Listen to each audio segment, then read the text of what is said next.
Welcome back to the workshop, everyone. Another selection of random repairs. First up we got this one. Fitting a new fork to this one. Let's go. So I'm not aware of the history of this bike. Apparently it's got an issue in this fork and the customer's just supplied me with a brand new RockShox. So just a simple case really of swapping this over. Fairly straightforward job. First of all, we're taking the wheel out, obviously. Not quite so straightforward on these. All you need to do is open this quick release all the way, push this in. That makes it to the same size as the wheel here. A slightly more unusual design. Actually works fairly well, but they're very expensive when they fail, that's for sure. Get them from AliExpress for about half the price. Take the brake off. Obviously, you've got to take this off first. Right. Take the brake itself off. Just get that brake out of the way for now. Quite a few spaces in this, so we'll be putting the same amount back into the new fork. Customer's not asked for anything different, so that's how the new one will go.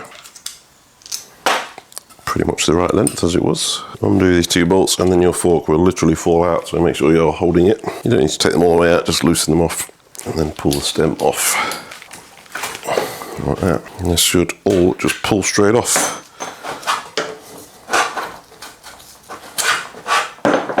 And that will just drop straight out there.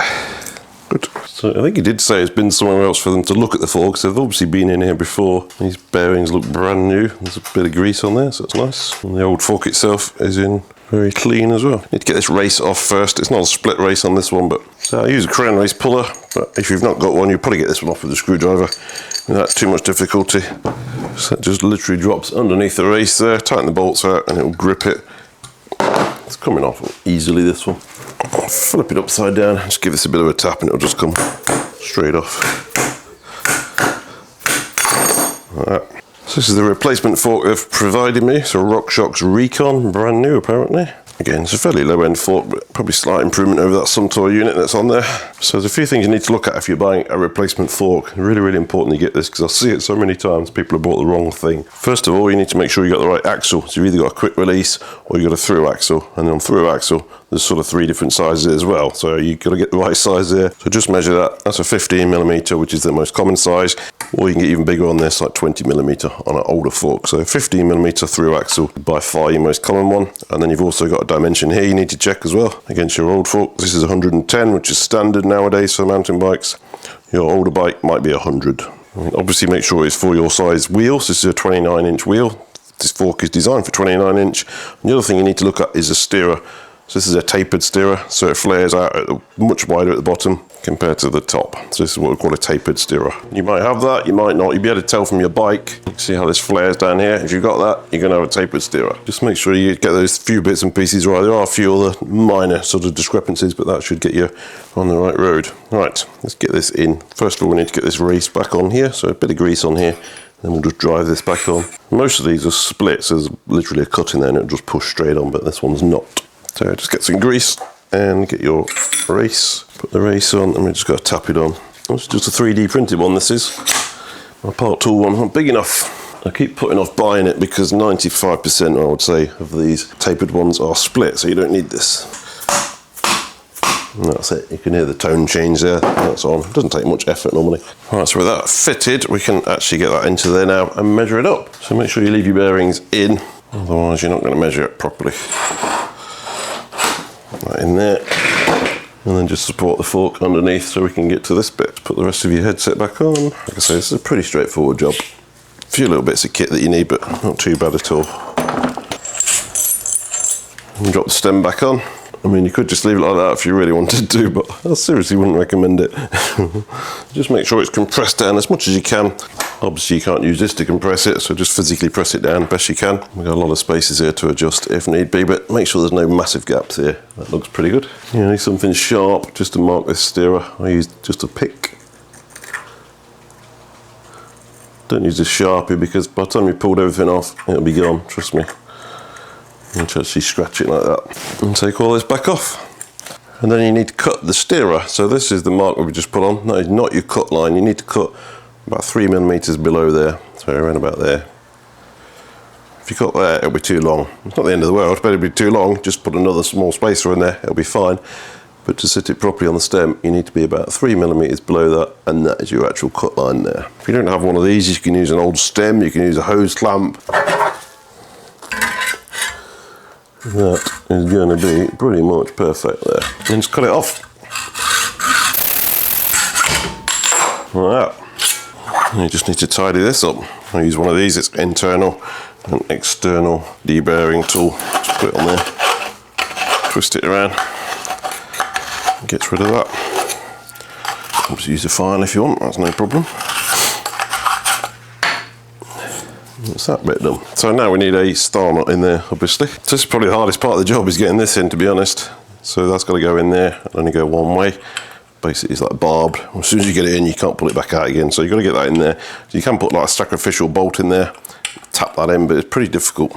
This is a proper tool. This is made by Unior for setting the star nut. This bit acts as the guide over the fork, and this bit you hit it with a hammer. Like that, basically. I just put a tiny drop of grease in there just to make life a bit easier. I don't like this Unior tool, I'll be honest with you. Either that or I'm using it wrong. I've done this 100 times and never been happy with it. The part tool version looks a lot better, and I think I might end up changing at some point. Take that out, and then all we're looking at is this piece here will bottom out against the fork when you get to the right depth. Just keep hitting it. Like that, and that's in there now. With that done, we can go for final assembly. Like I say, it's spotlessly clean in here with fresh grease, so we're not doing anything in there. You might want to take the opportunity to change your bearings if need be though. This one looks great. Make sure you get these cables where you want them, like that. Drop that in there. 6 pairs of hands as usual. In there, stem on the top, obviously. Still holding the fork, because it's still going to fall out. That should be okay now. Drop this back in now, and then you can let go of your fork. It's going nowhere. And then it's just a case of adjusting the headset as per usual, really. So you've got a lot of play in there at the moment, so we're just tightening that down. One finger hook. That's all I'm putting on there. A little bit more. And that's it, there's no play in that headset now. That's all you need, literally. Finger tight, you don't need a torque wrench, you don't need to be cranking it down. All you're doing is preloading that bearing. Think of it as a tool, not holding the bike together. And just nip these up, we'll straighten out with the wheel in on the floor. Just nip them up for now, I'll show you. Take this out now and you'll see where the fork sits. There you go, just below the top, perfect. Any more than that, you're going to start fouling on this and you won't be able to preload the headset because this will be basically fouling on top of the fork. You can fix that by adding another spacer in here, no problem at all, if need be. I see that so many times. People have done it, the headset's still loose, and it's because they've cut this too long. They've basically done that score line, cut it flush, put this in, and then this can't preload the bearing because it's bottoming out on the top of this fork, this lip here, before it's done its job. So just be careful, but it's an easy fix. You just put another spacer on. So don't stress if that's what you've done. It's easy. Like I say, this is just a tool now. This does nothing. It's just cosmetic now. Make sure you're happy with where the cables run. This is where they were previously. Don't end up with all 3 on one side. It's the fork basically on, so just connect the brake back up now. I'm not around the outside like that. That's wrong. Bolt is back on, bit of fresh Loctite on these 2 bolts. Don't fully tighten it yet because you've got to put your wheel in and align the disc and just get them pretty close. Then move that side to side like that. And this one just clips in here. Like that, good fit. This comes supplied with a RockShox Maxle. Get some grease on this. This is bone dry. Like that. So this fork is going to need a spacer on this brake because that will not fit in there. We're miles away from there at the moment. So this post mount is a different size to the old fork, so we need a spacer to space it up to this 180 rotor. It's not the end of the world, but another thing you got to take into consideration. There's a bit of a minefield buying forks, it can be. So like I said, if we drop this over the rotor now like that, you can see you're nowhere near where you need to be on the post mount, so we need a rotor adapter for a 180. This is a post mount front 180, so this will go onto there. I'll give you some longer bolts for this as well, and that should sort it out. So that will go on there. Just before you tighten it all up, just push it on like that and make sure you are clearing the rotor, so that looks perfect like that. Have a look inside here and make sure, if you can see, that we're just clearing the top of the rotor. What you don't want is a sort of 2mm lip that's not being touched by the pad, but that will work perfectly where it is. That's good. So it's just a case of centering that on the rotor now, making sure you're not rubbing, and this just needs to come over this way a tiny bit. You can see that easily. Like that. Silence. Just got to check the alignment of the stem now, and we're done. So just straighten that up and then tighten it down. And that's good. Got some interesting modifications going on with this bike. Hose clamp does the job, I guess. Hey ho, right, we're done. Like I say, you've got to be careful when you're buying a new fork because there's so many considerations. You need to get the width of the axle, the size of the axle, the type of the axle, the fork itself, wheel size, headset size, steerer size. There's many variables on it. So if you're not too sure, I would recommend you take it to your bike shop and they will tell you exactly what to order, free of charge if they're anything like myself. Right, what is next? Next up, we got a brake bleed on this propane. There's a squeak as well. Hopefully a bit of lube sorts that out. Anyway, let's have a look at the bleed. So this bike is 6 months old. You may have seen it in a video where I did a ceramic coating on this, so the paint does actually look pretty good. However, propane, maybe you could use something slightly better quality than that. Look at the state of that, 6 months old. Wow. So on SRAM DB8 brakes, these are mineral-based brake. So I'm going to use my Maven kit on this and just give them a quick bleed. Hopefully firm that lever up. Drop this wheel out first. Take your pads out so we get a bleed block in. Pad's not too bad, plenty of life left on them. Right, I'm going to give this a good clean before I do anything else. I think this bike does get quite a hard life at all the bike parks. Use this SRAM tool to spread those. You can use this as the bleed block as well. Like that. And then your bleed port is this one here. I thought it was a bleeding edge, but it doesn't look like it. Customers already sort of semi-requested we fit Shimano to this bike anyway. There's your bleed port there, it's not bleeding edge. This is a kit for SRAM mineral oil brakes. I keep this separate to my Shimano one, just stop cross-contamination of the fluids really. So let's get this one loaded up. So when I say bleeding edge, this is SRAM's bleeding edge bit. Or this one's the same thing basically, so you don't need to take that plug all the way out. You basically loosen it off. I turn with a 4mm Allen key, put this in, and then you open and close it with this, and then nip it back up with your Allen key, but this brake doesn't have it. It's quite a good system, bleeding edge, I do like it. Alright, so they are prepped up, ready. Basically we're just going to be pushing and pulling fluid from front to back, squeezing the lever a few times, happy days. Not actually overly complicated. You can make it overly complicated if you wish, but this will do the job, trust me. Take this one out. Make sure the O-ring comes with it, it's the same thread as this. Screw that one in.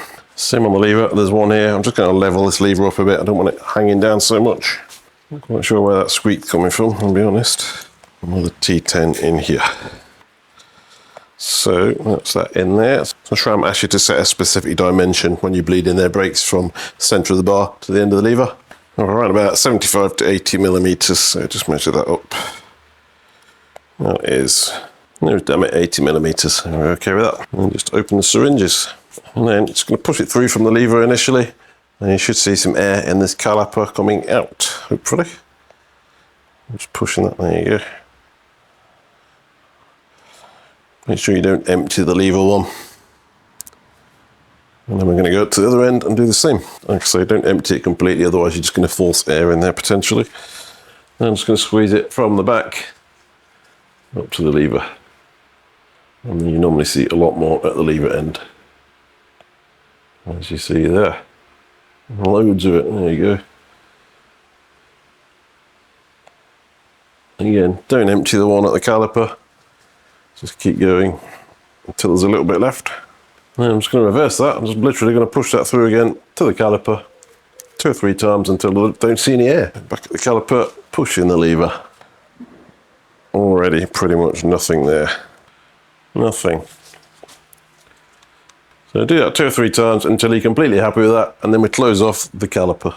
Close off this syringe, take it off, get your plug ready. You will lose a little bit down here, don't worry about it. It's a bit of a mini gravity bleed while you're doing it, so don't stress. And then get your plug back in without dropping it. These don't need to be very tight, yeah. Clean all that off. It is only mineral fluid, you're not dissolving your shiny paint. Back at the lever, we're going to pull a bit of a vacuum, literally just holding this part of the syringe and pulling the top out, and that will basically give you a vacuum. And that just pulls a little bit more air out like that. Just hold that for a second, release it slowly. I'm going to press it just to force fluid into the system and repeat that again 3 or 4 times, a little bit there. And just operate the lever. That feels rock solid already. Got a few flicks.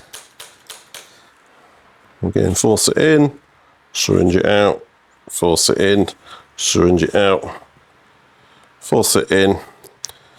And on the last one, you're just trying to equalise the pressure so don't go, you're just literally forcing it till the syringe stops there, and then we can take this out. Close that one off as well, take it out. Again, you're going to lose a drop, don't worry about it. Still squeaking. Just going to get some lube around this pivot here, hopefully that's all it needs.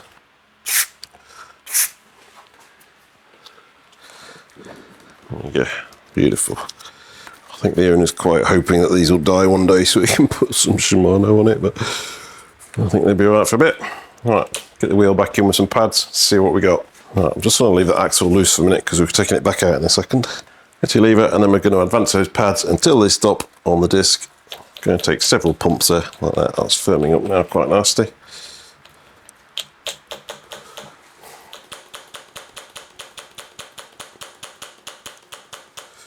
It already feels exactly the same as the front, which is very nice. So basically, if you did that and you had a very long lever, what you can do then is take the wheel back out, press this lever once and only once, and that'll advance the pads on the 4 pistons to their next position on their square seals, and that will reduce the travel on that lever. I'm not going to do it on this because that lever travel is exactly where I want it to be.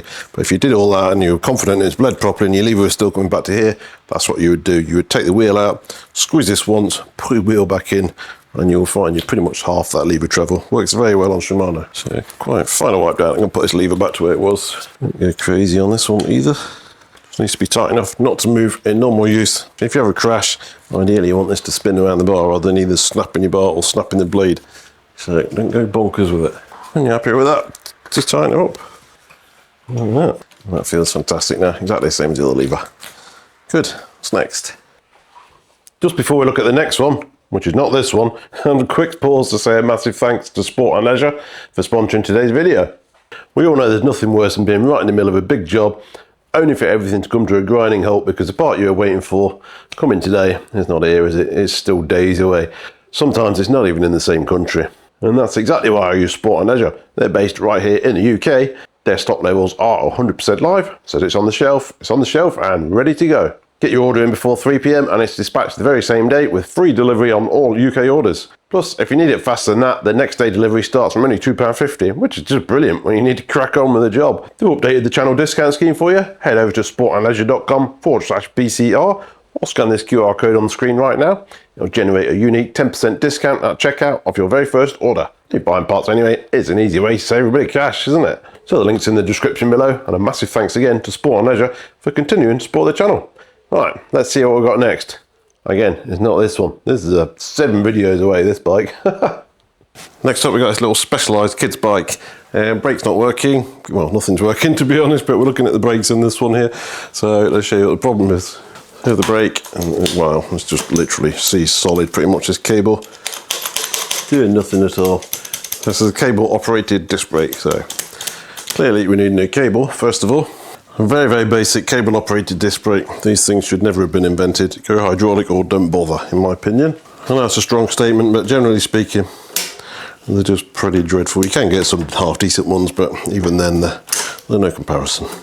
So this is a galvanised cable, and that's what the problem is here. This cable is seized up within the outer housing. So it's a one-piece housing, goes all the way to the bar, and I think you'll find, I'll find, this is very difficult to pull out because it's seized. It's the last job of the day, so I'm powering through this one for you guys. I thought I've not done much cable operated brakes, so oh my god, let's get one on. I'll take that out. Obviously this would normally just pull out extremely easily. It's not connected at the back or anything. Oh my god. And this is galvanised cable. That's the problem you get. There's the corrosion. That's why it's not moving. Completely corroded. Don't use galvanised cables, guys. They are awful. Good news is the outer is normally okay, so we're just going to pump some lube through here. This is finish line 1 step. Lubricant. Cover that over. Make sure you're not near your rotor, obviously. We're going to spray that through, and I can see that coming out the other end. That's good. If you've got a barrel adjuster, screw it in. You shouldn't really need this, but we'll see. And then we're going to put a new cable through here. This is a stainless cable, and you'll be 0 resistance here. If you have got resistance, you might look at changing the outer, but 99% of the time you're just fine on these. It's quite a new bike actually. So that's that end through. Put that into the lever. You've got to basically hook it into here. Like that. There's a big slot on the front of the lever here, and these 2 bits here have got a slot that you need to line up as well. and then just rotate them to lock that cable in place. It can't fall out of the slots now. At the back end, here's the cable. It's arrived through this bit here and in there. So that is a bit short at the moment. That's not seating all the way down to the bottom of that barrel adjuster. So I'm just going to pull a little bit of cable through and make sure that sits all the way in there like that. So before we connect that up, we've got to look at these pads. So normally on cable operated disc brakes, all this does is move one pad basically. This outer pad doesn't move. So the inner pad moves when you move this arm. So you need to set this one as close as you possibly can without it rubbing when it's not connected. This is already pretty close, but it needs to be pretty much almost touching, and you would adjust that on these two bolts here. So you're just slackening these off like that, just so this caliper can move. And like I say, we're going to push this caliper in that direction until it's as close as, until the pad's as close as possible to that disc without rubbing. It's still not rubbing there, and I'm pushing it over now, so I can just nip that up. You want pretty much a zero gap there. That's where most people go wrong. They use this to do the same job, and that's not really what you should be doing. Get this initial bit right, and the rest is easy. Right, that's not rubbing, and that's as close, pretty much a piece of paper I could get in there maybe. Then we're going to put this cable through. The clamp, yours might look slightly different, but they'll do the same job. Like that. And then we're going to put just a little bit of preload on this arm here, maybe about 5mm like that. And nip that up. These are the cheapest brakes you've ever seen. Look at it, it's about to fall apart. And specialised as well, you'd expect a bit better than that. Now make sure it's still not rubbing, because basically if you put that on too tight, all you're doing is putting the brake on, you see. So make sure you're not rubbing. That's that bit done. Check the lever now, and you've got quite a long lever. That's not a problem, because we've got a way to adjust that very easily. I can't really get my camera in there, but you'll see the caliper there, and you'll see a 5mm screw here that goes into the back of that second pad. So all we need to do now is rotate that, and that'll move that inboard pad towards the rotor. And again, get it as close as you dare without rubbing. I can see probably a millimetre gap here at the moment. Hopefully you can see that there's a big gap there between that pad and the rotor. So all you're doing now is turning this screw to make that gap, again, as small as you dare. That's about half a turn. And a little bit more, that's probably touching now. Take your Allen key out and then try it. And then just spin the wheel by hand, make sure you're not rubbing. So if you can hear that, that's rubbing ever so slightly. I'm going to back this out, maybe an eighth of a turn. Like that. And that's not rubbing now. That's a nice lever that is. And get this on. So it doesn't touch your frame, because it's going to make a noise. Look at this, it's so loose. I think this bolt is actually loose, and be careful because this one is a left-hand thread on this one. Get that up. There you go. That's it. Better. That rubbing noise you hear is this spoke protector that's fell off on the brake. That's as good as these get. You can get obviously TRP Spire brakes for road bikes, etc., where they're much better quality than this. You can adjust each piston individually with a 3mm bolt on each side of each pad, so you can fine tune them. They're a lot better. Than these are so cheap. I'm not going to tell you how much I could buy these for, but it's less than coffee, that's for sure. Yeah, they're not great. So the biggest upgrade you can do to these sort of brakes, if you've still got them and you've got no way to actually upgrade them to anything else, is to change this housing. So you can change this to what they call compressionless housing. So normally a brake cable is spiral wound, and every time you press that brake lever, all you're doing is compressing those spirals. And by the time you compress all those spirals, what little power you've got left is doing all the braking, but most of your power is going to squashing that cable down. So compressionless housing makes a big difference, because it's basically ran the same as gear cable with longitudinal strands like that, so they don't compress, so all the power goes to this brake here. So if you have got these and you're limited as to how you can change them because of levers, etc., compressionless housing is the biggest upgrade you can do to these by a country mile. But as for these things, that's as good as they're getting, unfortunately. Right, we'll stay with this bike because it's got another major problem. So the next problem is this rear mech. This is a micro shift rear mech. This jockey wheel is kind of going this way, the other one's going that way. So we've got a massive twist in this lower cage. So clearly we need a new mech fit into this one. So I'm going to fit a Shimano Altus instead of this micro shift. Main reason I don't have a micro shift, and the second reason is it's going to work better and probably be a bit more durable. I do find these to be a bit fragile. It's always the last bit that you look at, isn't it? There's some damage to this cable as well. So hopefully this SRAM works with this micro shifter. Some of them are compatible, some of them not so much. So if your cable looks like this, your gears are going to struggle. So fortunately this cable is plenty long enough at the front end of the bike to pull through another 20 millimeters, chop this bad bit off and we'll reuse it, because this cable is actually in really good condition. There's no corrosion. If this is all rusty, consider changing it. And the inner as well looks in really good condition. So we'll pull it all through, chop this off 20 mil, pull it back through, connect it back up to the new mech. Get this rubbish off. This is destroyed. As you can see, these are pointing in completely different directions. The whole cage is twisted, bent out here. It's irreparable, unfortunately. Actually fitting a SRAM, not an Altus, so slightly better. So the cage is quite a bit longer on this new one, so we'll see how the chain looks. Potentially we might end up changing that as well, but we'll see how we go, see if we can get away with it. So before we do that, we'll check that this hanger is straight as well, because that's probably bent as well. So just check the hanger alignment, like I say, before we put that mech on. There's a good chance this is out as well.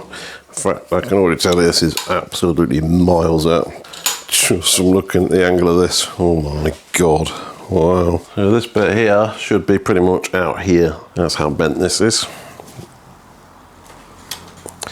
Bit more like that. Probably going to need a new hanger. This is absolutely toast. So we'll start at the top, start at known reference points. So normally use your valve, spin it to the bottom. I'm looking for this O-ring here to be pretty much fully in there, and it's not going to be, I'll tell you that for nothing. About 2 inches away here. I had 3 millimeter tolerance, so it needs to be bent out this way. This is so bad, I think this will probably snap pretty much half that gap. Go back to the top now. You go back to your valve, push this in at the top. So that'll set that position on that one. We want this to match at the bottom. Still miles out. Problem is, because it's aluminium and you're bending it so much, you just work hard in it and eventually it's just going to snap off. Don't get me wrong, they are designed to snap, that's their job in life, but see if we can get it running. And then we'll get one ordered. Anyway, the only thing is, this customer's brought me 3 bikes this week and they've all been completely bent on the hanger. All of them. Like, not even a little bit. Like, really bad like this one. Pretty good, actually. So you're allowed about 3 millimeter tolerance, and that's pretty much bang on there, to be honest. So that's straight. To be honest, it was extremely difficult to bend and I can't see any cracking on the paint, so we might get away with that one. It's always a good idea to have a spare for your bike, because there's 400 different types. There's probably over 400 different types of hangers, so you can't just go down to your local shop and buy a hanger. They're all unique, pretty much. Some of the newer bikes with universal derailleur hangers, UDHs, are a little bit better, but this sort of kid's bike, you're never going to see that. Even one manufacturer will have 30 different ones. Then we're going to set these 2 limit screws. This is the only time you need to touch these limit screws. When you're installing a brand new one out of the box, you need to set these. At no point in life should you need to adjust these during normal operation of your bike, unless you bent your hanger. And then all you're doing is compensating for a bent hanger. These just don't go out of adjustment in my experience. So all we're doing is, this jockey wheel here needs to line up with this one there, and obviously a straight line. So high is too close at the moment. Just unscrew that until that lines up around about there. Then we're going to pull this over, and low needs to line up with the bottom of this big sprocket, and it doesn't at the moment either. So unscrew the low screw. Low is for low gear, like going up hills in a car type low gear, like that. We'll look at the B screw later. First of all, we're going to sort this cable back out. Like I say, there's plenty of spare at the front, so I'm just going to pull this out now so we can trim a bit off at the back. That's enough. I'm going to trim off this damaged piece. And I'm going to push that cable back through from the front, and it should just pop out the end, hopefully. Like that. Put this end piece back on there, and then this will go through here. I'm going to screw this in. I'm going to go out a couple of turns, so you've got adjustment both ways. Pull a bit of cable through from the front because it's a little bit tight, but we've got plenty of spare at the front, so pulling that through. There you go. I've got just enough cable here to connect underneath there. When you just hook it under its plate and tighten it up like that. And I'm just going to move the gear lever 1 gear like that. That looks like it'll move more than enough to shift a gear there. Bone dry, haven't seen oil in its life. So I'm going to throw that chain back on there and see how we're looking. The chain might potentially be a bit short because this is longer. Read all the books, it'll tell you to use a new quick link, but if you've got a good positive click on it still, then you'll be alright. If it pretty much just falls together, or you can pull it together like that, you're going to need a new one. That's too loose. Nothing there at all. So I'll just go through the gears anyway, make sure it works. We might need a new chain yet anyway, so leave it on there for 2 seconds. And we're going to see if this works. So just pedal that and click 1 gear. And it's working nicely.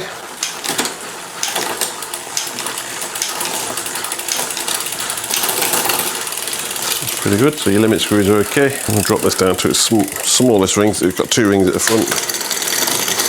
Not doing any work. So that rubbing noise you can hear is this broken thing here, so I'll just take this off, to be honest. As long as the gears are set properly, then generally speaking you don't need this, but it is a good idea on kids' bikes. So that's not coming off, is it? I'll have to take the cassette off to get that one off. Anyway, they normally just shatter in your hand into 100 pieces, so just struggling a bit now.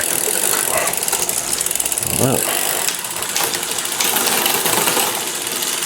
Just that limit screw's a little bit tight. Like that. Poor bikes had a hard life. Like that. Yeah, B adjustment is a bit wide at the moment. You just want to pull this up a little bit like this. So unscrew that just to pull that in. Just wraps around the sprockets a bit tighter on that. It doesn't make a massive difference on this kind of bike, I'll be honest, but pretty decent. So I'm going to get a new quick link on there, going to get some lube on this chain, take this cassette off and replace that anyway. But I'll do that off camera, but basically just how you're going to change that. Put a little cap on here as well. You normally get one with a new derailleur. So you normally get one, it's normally a random piece of sellotape buried in the back of the packaging, but this one doesn't have one. But anyway, I've got hundreds of them. Alright, what we got next? Actually, just when I thought I'd finish this bike, oh my god, well, like I say, it's had a hard life. So hopefully these are just loose and not completely rounded out. These are Allen keys, which is unusual. What have people done to this thing, honestly? Well, they are tightening up. So I'll just whip these back out and put some Loctite on them then. Didn't do your job very well, did you, Loctite? Ended up with almost a complete service video on this little kid's bike. It's a bit better. Flipping heck. I'll clean all this up and get that back in, and that's enough of this bike. Hope you enjoyed that little compilation. This one is for a forthcoming Saturday video, actually. It's probably weeks away by the time you see this one, but you might have already seen it. I don't know. I've got so many videos on the go at the moment. Anyway, hope you did enjoy that. Hope you learned something. And if you did enjoy it, you might want to consider hitting that subscribe button if you've not already done so. Why not? Anyway, thanks for watching. Thanks for your time. And I'll see you again very soon with more of the same. Enjoy the rest of your day.